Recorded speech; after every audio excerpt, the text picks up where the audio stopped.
So, what is up? Can y'all hear us good? Let's get this thing going, man. This is nuts. You guys are going to love this. You guys are going to love it. We're going to 2007 days ago. 2007. All right, this is breaking in the news, and this is in Utah. So who lives in Utah? This is a Mormon story, man. Oh, are they wearing holy underwear? You know, you can't even buy that shit. I've been trying to buy holy underwear on like eBay, and it's just not there. Like you can't buy it, I swear. Try to buy it. I'm assuming you have to go to the special store. What do you mean? Like you can't just, I'm sure there's like a store for holy undergarments in Utah, I guess. Are you making fun of people from Mormonism? Their underwear protects them from explosions and car wrecks. Did you know that? That's crazy. Pretty impressive. We actually need to Maybe test I should start wearing underwear. I don't know. Can we actually test it? Because, I mean... How can you prove that shit? We got to get some and then test it. What's the... So I'm just going to like have you as target practice in the backyard if you wear it. Yeah. Daniel says, John, if you believe in holy underwear, I got a bridge I can sell you. What? This isn't going to be like a storytelling, me telling you stories and then everyone sit in a circle kind of shit. But this is breaking news in the news right now. And I was super interested in this last night when I was drinking. And I was like, whoa, this is crazy. I wonder if anybody's heard of this. This is going to be kind of different, right? Because everyone probably on live chat knows what it's like to lose a loved one, I would say. And that just brought the tone down. Yeah. Thanks. Well, luckily, there are some very talented people out there who can channel their own sorrow and grief and spread the message to everyone else in the world. So this is going to be kind of different tonight. You're like, what is going on? I have no idea where the fuck you're going with this. We're actually talking about an author and a new book tonight. I know this is different, okay? This is different, but... I'm really worried about where you're going with this story. What do you mean? I'm trying to promote this author and her book. Jeez. Mm-hmm. What's up, Michael? What's up, Michael? Everyone knows what it's like to lose someone, but I wanted to kind of promote a new book tonight. This is by Kouri Richins, and the book is called Are You With Me? I usually don't promote things like this. We're not actually getting paid to promote this. Nope, we sure aren't, because I'm not sure where he's going with this. Like, do I have to talk about a murder every time? No. Technically, this is true crime. Which could be so many things. It could be just robberies. It could be, Ponzi schemes, technically, missing persons. I can't just have a wholesome story once. I mean, after all the murder. Are we just going to show puppies? Because that's the only wholesome thing that's out there in this world. All right, I'm going to send you something right now. Oh, boy. Let me tell you a little bit about this book. It's called Are You With Me? And it is about how to cope with losing a spouse. Not only just the spouse's significant other, their grief, but also the children's grief, too. I mean, that's a hard topic.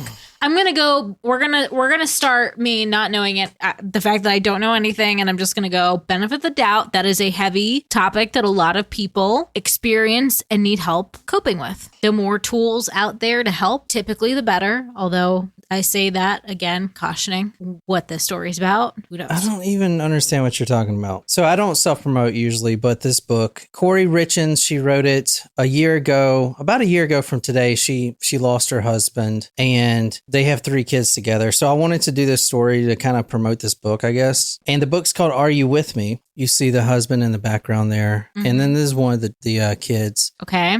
I'll talk a little bit about the husband, but before we get started on the real episode, I just kind of wanted to shout out this book because it kind of struck a chord with me. And anyway, I'm not going to go through the different segments of the book, but it's how to deal with grief. So if this is any interest to you, you might want to check it out. But she does talk about the 4 C's of how to deal with grief: connection, continuity, care. And you know what? Just go ahead and read the 4 C's. And this will kind of sum up the book. Connection. Keep the person's spirit alive who has passed. Talking about them, sharing memories of them, doing the things they used to do, letting children tell stories of loved ones. Continuity. Try and keep routines and schedules as normal as possible. Sports, school pickups and drop-offs, living situation, friends, etc. Keep their normal daily environment for as long as possible. Care, affirming their feelings, understanding when they are sad, mad, lonely, and talking about those feelings and letting them know it's okay.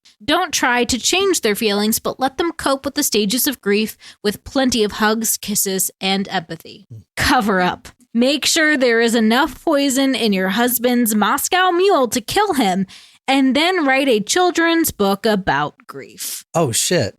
And there it is. Yeah, last month in March, this lady, her name is Kouri Richins. She published a book and it's been pretty popular. The book is called Are You With Me? It is about a woman that lost her husband and how her kids deal with the grief and how to just survive. And this is her right here on Good Things Utah. It is not Good Things anymore. Oh, man.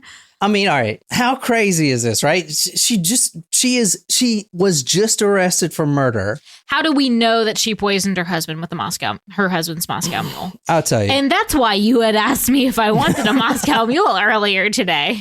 Okay, a little bit more about the book. She appeared on Good Things Utah 1 month before she was actually arrested, which is 7 days ago she was arrested. Basically, we have here a children's book to aid in coping with grief. So this was published, was it April 23rd, 2023. But there's an editor's note here. It says Kouri Richins appeared on Good Things Utah 1 month before she was arrested in connection with her husband's murder. No matter if it's a parent, a sibling, or a friend, talking about loss with kids can be a tricky subject. Joining us now is author of Are You With Me? Kouri Richins, to share her 3 C's to helping kids cope with grief. And Kouri, I want to start with your story. What happened in your personal life? So my husband passed away unexpectedly last year. So it's March 4th was a 1-year anniversary for us, and he was 39. It completely took us all by shock. And we have 3 little boys, 10, 9, and 6. And, my kids and I kind of wrote this book on the different emotions and grieving processes that we've experienced last year, and hoping that it can kind of help other kids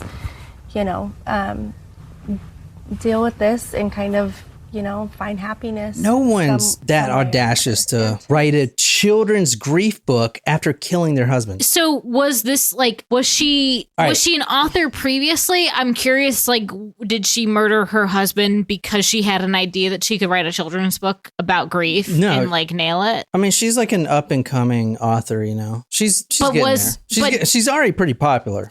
Did she murder him because she wanted to write a book and try to get famous from it? No. Or did she murder her husband because she hated it and then the idea for the book came later? In the book, decided to capitalize on it. Just curious. So in the book, she talks about the father. Now, keep in mind, they have 3 children. So to cope with the father's death, she would tell the kids to always keep him there. Quote, Dad is still here. It's just in a different way. She talks about how the, quote, nights are the hardest. And I just wanted some story to read my kids at night, end quote. So what she did is she's been suffering with this grief of killing her husband. Of losing her husband. And then, her kids have been suffering. So she goes on Amazon, Barnes & Noble, all these places to try to find a grief book. There is none. So she writes it herself. And then 1 month, literally 1 month to the day after it's published, she's arrested.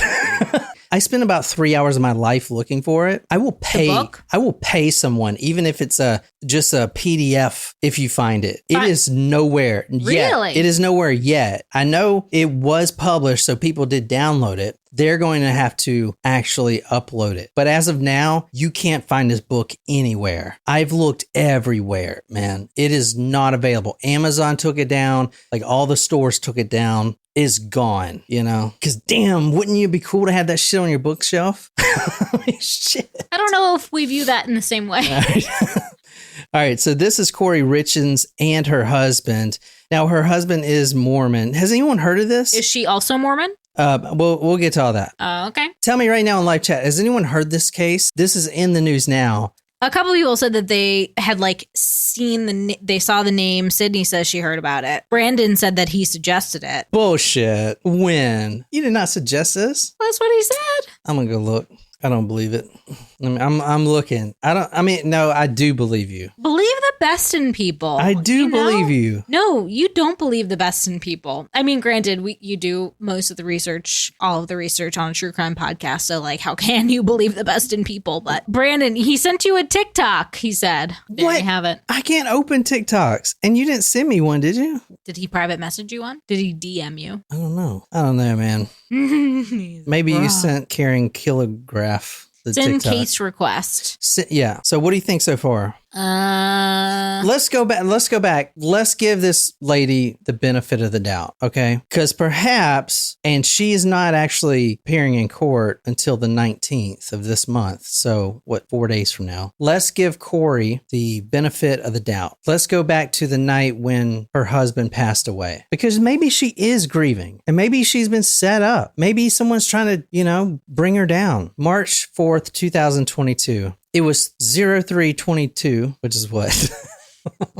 322. It was 3:22 in the morning, and the EMS team responded to 282 Willow Court, which let's go there now, actually. So at 3:22 a.m., a 911 call came in to this residence. Wow, this is a big ass house right here. Look at this thing. Look at how many boats they got. Whoa. And look at it. They have a basketball court or tennis court. Look. It's like a helicopter pad, doesn't it? I bet it's gated. Is this thing gated? Man, I wish I was rich. I don't think true crime podcasting is going to get us rich. You think so? Damn, this shit's not even I don't gated. know. We may as well keep going, find out. Why the hell didn't the Google car go down there? I mean, then again, it's in Utah. Like, who wants to live there? I mean, those are huge. That's a McMansion. March 4th, 2022. It is 3:22 in the morning. EMS responded to 282 Willow Court in Summit County. Unresponsive male. He's on the floor. He's at the foot of the bed. His name is Kouri Richins. I showed you a picture, right? Mm-hmm. Of him. The two of them together. You showed a picture. This man is unresponsive. He was, quote, cold to the touch when his wife of 10 years called 911. Around 2100 hours, which is a few hours before the wife called, the husband and her were celebrating closing a house for her business. She made Eric, her husband, doting husband, a Moscow Mule, and he drank it in bed. And around that time, he went to bed. Don't Mormons not drink alcohol? I mean, you could be a shitty Mormon, Okay, but that's right. It's like against their religion. Yeah. I mean, I knew a lot of Muslims that ate bacon, True. Just how, like, level of devoutness. Okay. Yeah. So that night at 9 o'clock, he drinks this Moscow Mule, and it tastes a little funny, but, it is a little strong. The alcohol is a little strong. He doesn't want to insult her cocktail making. Well, yeah.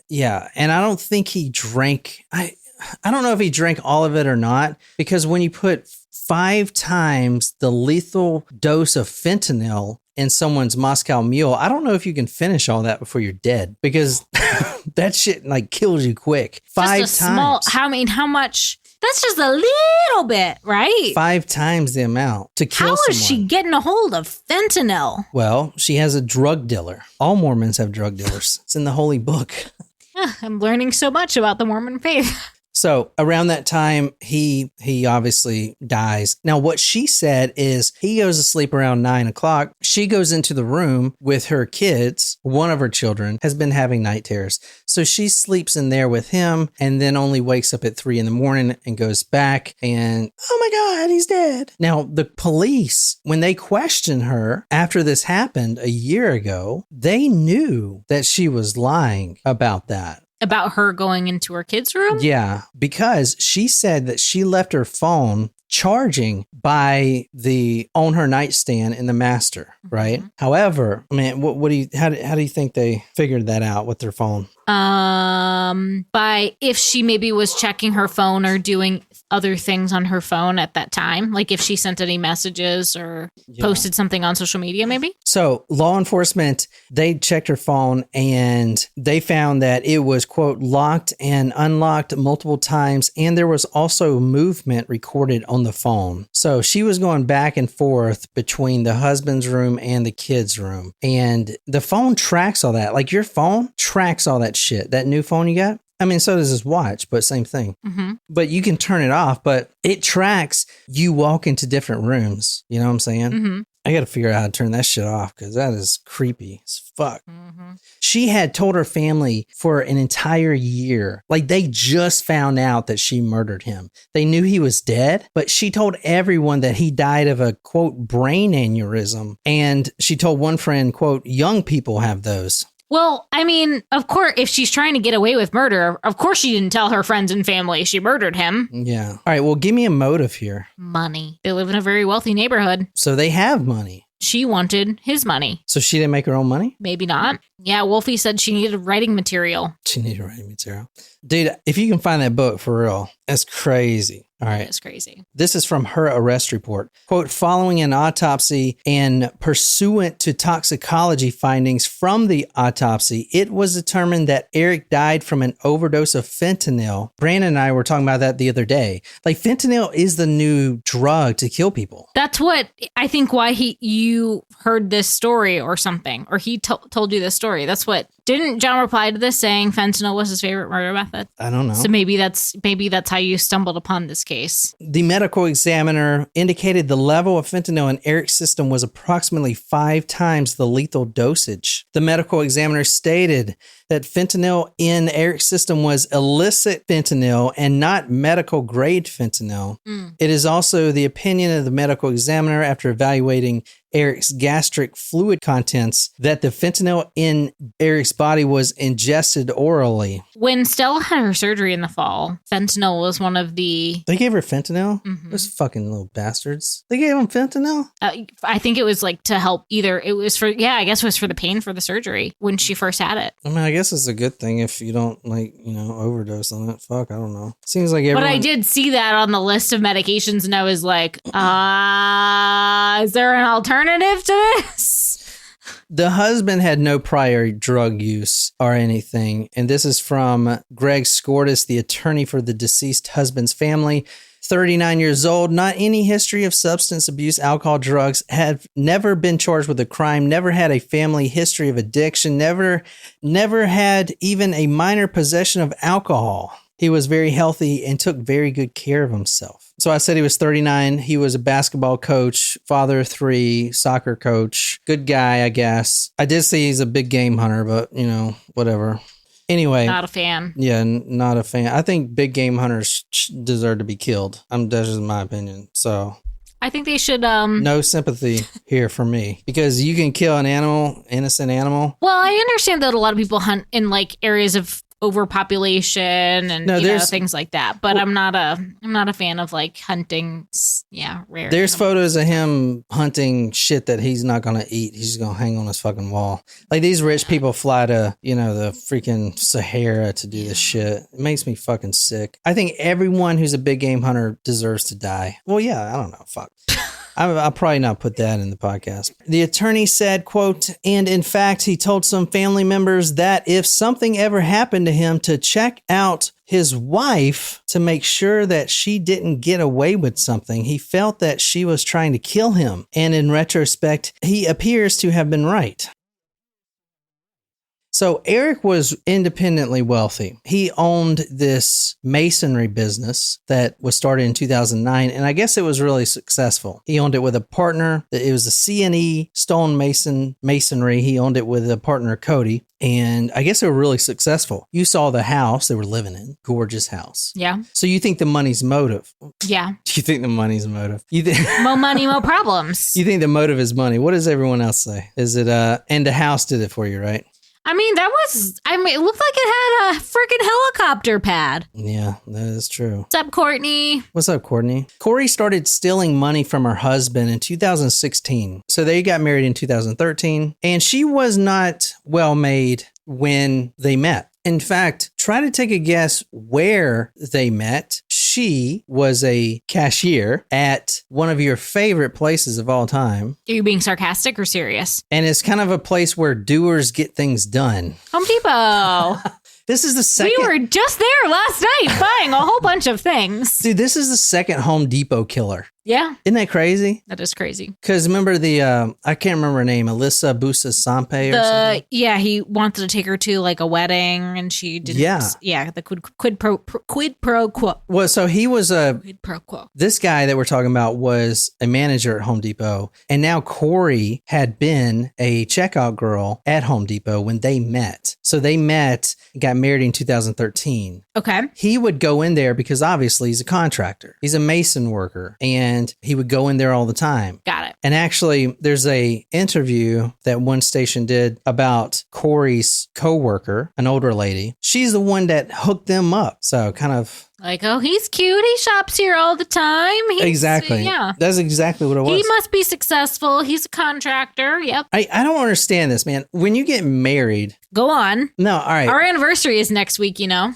No, when you get married, like, how do you steal money from someone? Like, if you're married, I thought you have shared financials. Don't we? Yeah. I don't understand. So, I would know if you took money out of the account because I check it often. Like, I manage the money, so I would know. The reason I'm saying this, guys, in 2016, Eric had came out to his family and said that Kouri was having extreme financial troubles. But they've been married for 3 years. Some people don't share accounts. So she's and information. she's like broke, living in this mansion, and it seemed like he's not giving her any money. Like she's going through financial from what I've found out so far. Anyway, in 2016 she started stealing. In 2020, they saw that $100,000 came out in those years from his bank accounts, which she didn't have her own bank account, or she did, but his had all the millions of dollars in it, like millions and millions. So she also admitted to him that she put $30,000 of credit on his credit cards. Just 2 years before, she, using a fraudulent power of attorney, got him to sign off. Well, not him to sign off. She went in there and said, hey, I'm power of attorney of my husband. She got $250,000. Now, this is before the murder. She murdered him. This is before the murder. And all of these financial transactions, the bank calls him or whatever to get him reversed. Like, he knows about all this. He's seeing all this. And she's even apologizing. I mean, the power of attorney, the fraudulent power of attorney is crazy, right? I mean, what would you do if I did that? I mean, you'd be like, we need to talk, you know? Would you keep living with me? I mean, that is like... I would assume if there's not a good reason, and the reason is to take $250,000, yeah, we're going to have a talk. It's crazy. But anyway, she had promised to pay back the loan. She promised her husband to pay back the loan, everything that she stole. When do you think the due date was? Day she murdered him. Isn't that a coinky dink? Coinky dink. That is a coinky dink.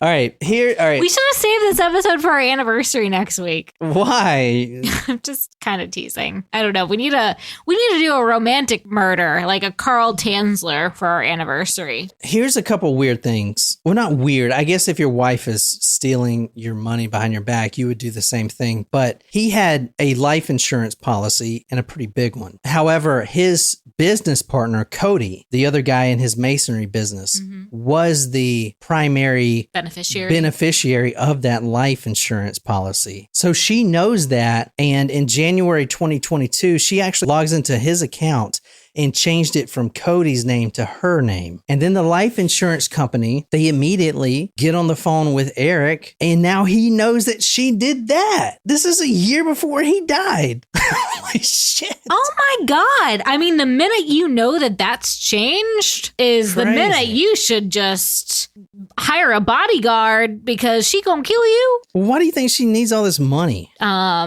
Well, you said she was in really bad financial state before, so is she in a shit ton of debt? What does that say? Oh, she's a realtor. Local realtor, buying or selling. Kouri Richins. I guess she wasn't very good at that. No, she was not.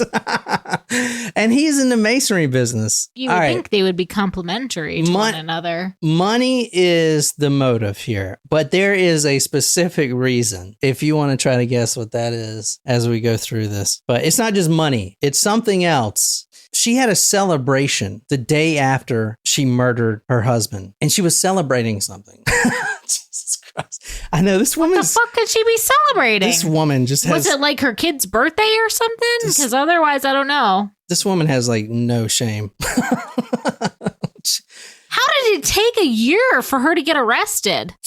I think what happened is They're just trying to build an ironclad case against her. I think so. I think they were trying to build a case. They were probably going to arrest her maybe a couple months, a year, whatever. Like, just let her do her see thing. how far she goes with this whole book thing. And so she just released this book. So she's all over the news self-promoting this book about living with the grief of your dead husband that she killed a year ago. And I bet the police were just like, "Oh, what the?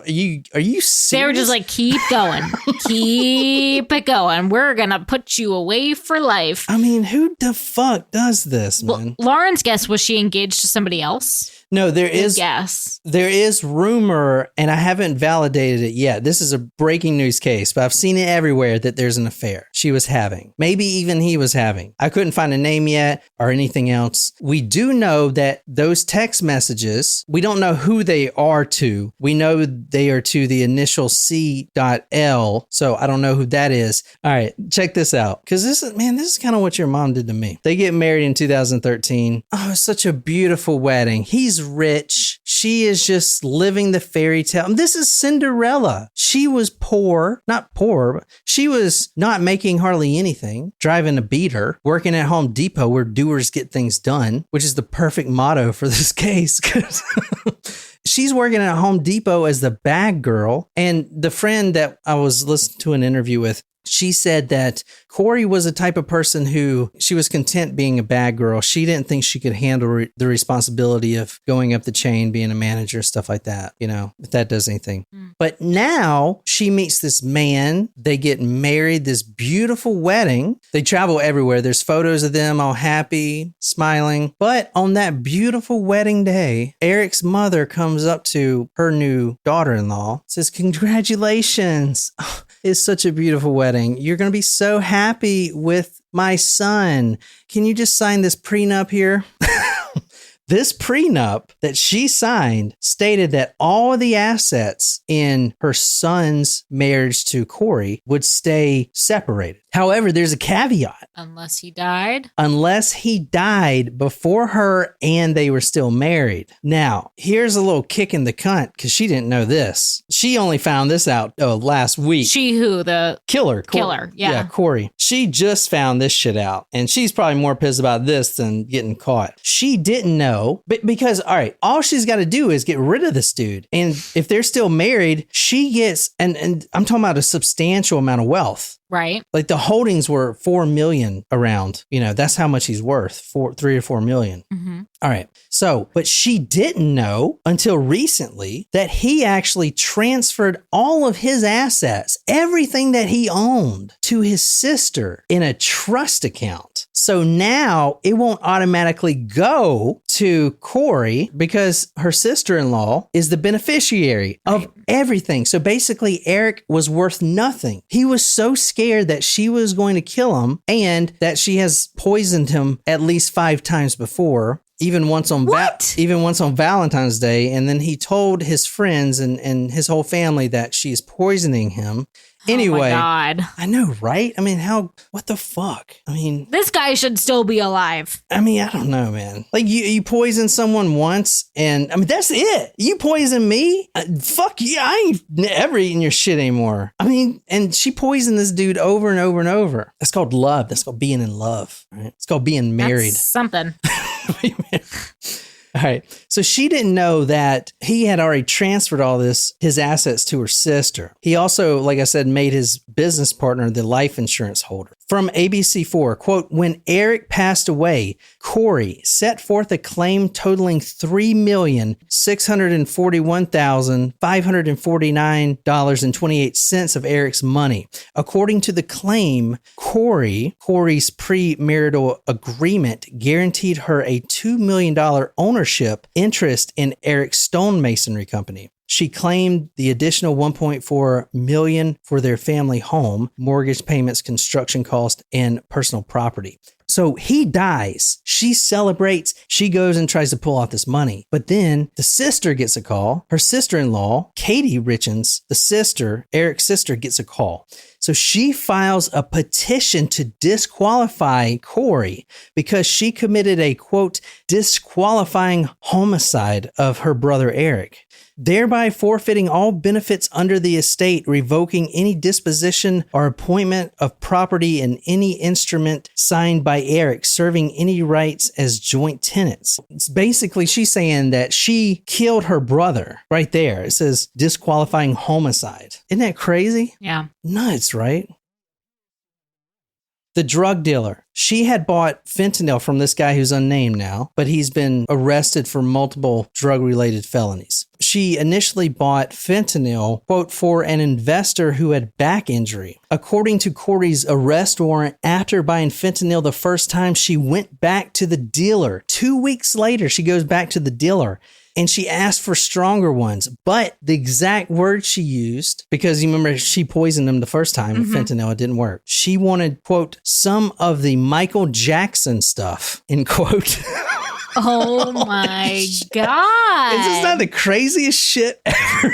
What in the world? So she placed 2 orders with him, $900 each of fentanyl. Jesus. I know, man. This is like a fucking train wreck happening in real time. Eric Richins, and this is from her arrest report, told a friend that he thought Kouri was trying to poison him after he got sick following a February 14th, 2022 Valentine's Day dinner at their home. The warrant also says, quote, according to a sister, Eric and his wife went to Greece a few years ago, and after his wife gave him a drink, he became violently ill and called his sister saying he believed his wife had tried to kill him.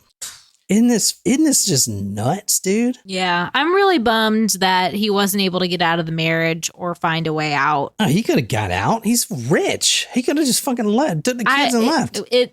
We'll never know why he didn't, or if he was kind of trying to. Maybe he was getting his ducks in a row to try to leave her. I don't know. He was, apparently, from what I was reading, he had been throwing up the divorce thing in the mix. But yeah, he's trying to get all the financials because I don't think even Utah is going to just let him take all the money, all of his money and just leave her for broke. I mean, she's got 3 kids with him. Well, if there's a prenup, it's possible. I don't know. Fuck, maybe. I mean, I don't know. Maybe he was trying to build a case of attempted murder so that he wouldn't have to pay anything, I wouldn't. All right. And, all right. This is the real reason why she murdered her husband, Eric. All right. Let's go back to when he died. This was when March 4th, 2022. The couple had been arguing over a new property. Apparently their house wasn't good enough for them. They have a effing basketball court. Mm-hmm. They wanted to build a grand home. And in fact, what they were going to do is buy a home that was halfway already built. And Eric, now we know what he's worth, $3.6 million, said, no, I can't spend $3 million on a new home. It's everything you have. Exactly. But she was adamant that they get this house right here. Holy shit. Look at this fucking thing. It's a castle. I know, right? I mean, what do you do with all that room? So you see that other house back there? That's the guest house back there. The guest house alone is 3,000 square feet. What? Isn't this nuts? Yeah, that house back there. Someone on this YouTube comment, oh man, I wish I got this first, but she said she killed her husband over this. The layout is horrible.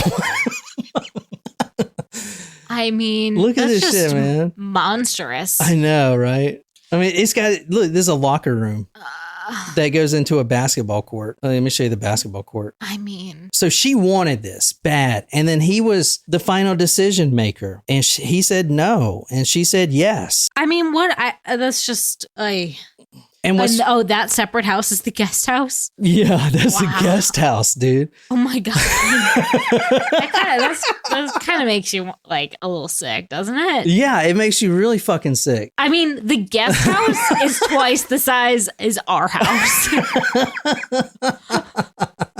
How fucking stupid. What the fuck? So apparently this house, and this is kind of, you won't find this anywhere. I saw this on a Facebook comment. So Maybe 3 times the size. apparently, of the guest house. apparently this house was owned by some MLM company that went bankrupt. LuLaRoe, is that a thing? Oh, yeah. Mm-hmm. So anyway, I don't think that's related, but they defaulted on it, and then she wanted it. I mean, I will who say the fuck's gonna need this? $3 million's probably a steal for that. How huge that is. That's probably a $12 million house. I mean, I don't know, man. It's in the Utah. Well, there's nothing wrong with that, but it's just, I mean, there's no beach, There's like nothing, man. The grass isn't even green. Look at the grass. How many acres does this sit on? I don't know. I think it was 12. It's a lot of, I'd say that's a, All right, well, you go and move to damn Utah. I don't will care. not, Yeah. but I'm just saying. Yeah. And also, I would never want something like that. The house is $3.7 million. That's what they had to pay for it. That's all of his net worth. That is literally everything. Stupid. Why would you? That's a horrible financial decision. That's why he said no. Right. And they were just arguing. That is why he makes the money and manages the money. You know what I mean? To save them from somebody who would spend it all on one property and be house poor. You wouldn't be able to make your monthly payments on that. Even if you pay for the full house and property in cash, the maintenance of a property like that is probably $15,000 a month just on the electricity, the heating, the cooling, that stuff. So even if you can pay for the house in cash, you're paying $15,000 a month, probably just on all the other stuff. Last thing here, New York Post is the headline. Kouri Richins threw massive party day after allegedly killing husband.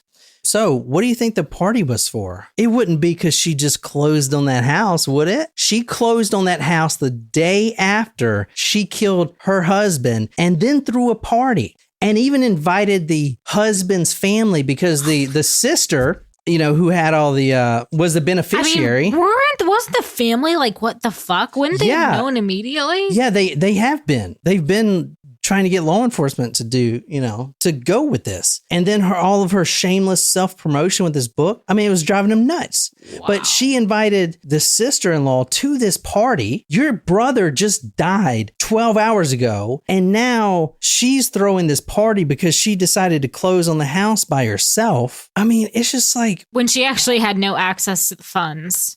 Quote, where she was drinking and celebrating. She actually assaults. Honestly, she's a fucking idiot. I know, right? She assaults her sister-in-law at that party. What? I know, right? I mean, can you even make this shit up? I feel like this was like a joke. Like The Onion did this story. Right. Holy shit. Jesus Christ. I want to punch her in the face. I mean, how do you screw up so much shit? You know what I'm saying? Dude, she deserves to never see light a day again. Well, I saw that the state of Utah just approved the what do you call it? The firing range death penalty. Oh, I'm surprised that they have the death penalty legal there. Okay. Yeah. So that's what, I saw that someone posted that on Facebook. So well, there you go. But anyway, if you can find this book, get it. Like, even if you had to buy it on eBay or whatever. That's wild. This is her best-selling book called Are You With Me? Now, does this cover really creep you out? Look, the husband's up there in heaven. What the fuck? With an angel halo. Holy shit. The audacity of this fucking woman. Cannot believe it.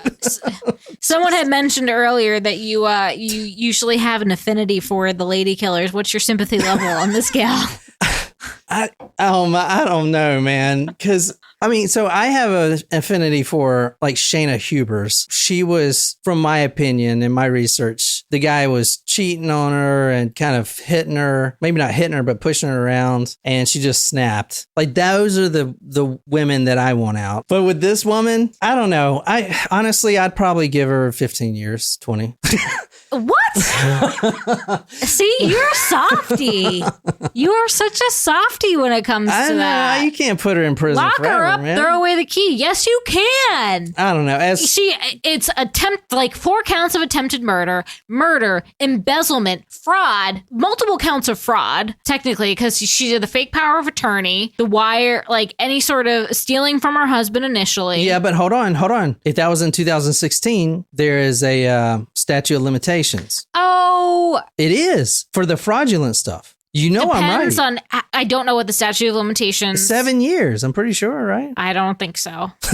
I do not think it's 7 years. And she would have multiple counts of fraud. Like her most recent use of doing something, changing the beneficiary, that's fraud. Doing there would be multiple counts that the state could and can charge her with beyond just murder. So I hope that they do, because I'm sorry. Bye, bitch. Bye, bitch. I need a title for this one. I want to put it out tomorrow to get ahead of the game, before Morbid puts it out. I've been thinking all day, like Mormon something. I don't know, man. Someone come up with one. I don't know if it has to be Mormon. Yeah, that's another thing, Sydney. The kids are now, think about their life. Dude, just think about this real quick. This is the last thing I'm going to say.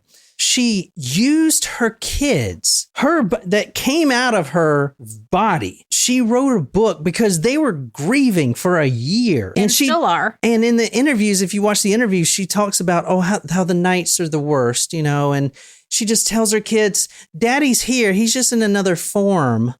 He's always here with us. This is how you grieve. The 3 C's. What was it? Control or some shit? What was the 3 C's? The 4th one should be kind. I like to cover up. That was good. There was surprisingly a lot on that for being in the news now. So it's just a crazy freaking story. John, why is she saying my name like that? Maybe she has a suggestion for you. Hang on. The Book of Moron. Oh my God. Oh my God. That's really good. Holy shit. Oh my God, dude! I don't know if anyone can beat that. That is so good. That's good. That's really good. Holy shit! Good job, Shram. That was good. That's the one to beat so far, y'all. Y'all might as well just pack it in.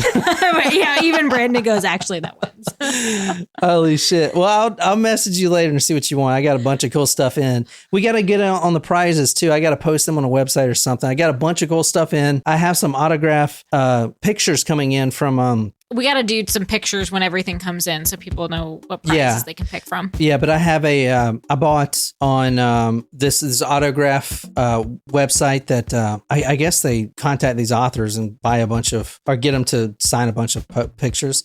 But this guy named Joe Kinda, he's like a homicide detective and an author, I think. So I got like 10 of them coming in. Cool. Anyway, thank you so much. I hope you guys enjoyed it. And that's it. So until next time, good night, you lovely, lovely people.